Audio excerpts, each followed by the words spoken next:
हवा छोड़ै छो पीछा कारी तो हर बेरी बेरी हवा छोड़ै छो गे छौरी तोरा लहंगा से रंग चुए छो की गे छौरी तोरा लहंगा से रंग चुए छो पीछा कारी तो हर बेरी बेरी हवा छोड़ै छो पीछा कारी तो हर बेरी बेरी हवा छोड़ै छो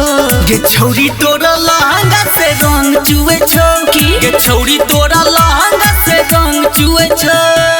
चुप रह गे छौरी तोरा लहंगा से रंग चुए छो मिक्स बाय मणिभूषण प्यारे। गे छौरी तोरा लहंगा से रंग चुए छो बहुत एहन देखने छी डील डाल के करब मुहूर्त आई मोबिल डाल के हे रे की गे बहुत एहन देखने छी डील डाल के करब मुहूर्त आई मोबिल डाल के अखनो नई बच्चा वाला जिद छूटे छ अखनो नई बच्चा वाला जिद छूटे छ गे छौरी तोरा लहंगा से रंग चुए छो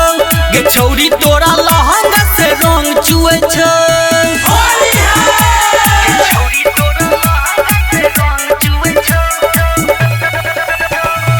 अर्चना रिकॉर्डिंग स्टूडियो पटना। राइटर नील शंकर कर नई मजाक होली छिए आई रंग से करब मसाज हे गे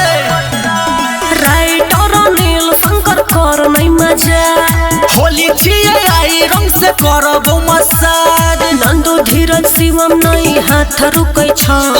नंदो धीरज शिवम नई हाथ रुकै छ गे छौरी तोरा लहंगा से रंग चुए छो की? गे छौरी तोरा लहंगा से रंग चुए छो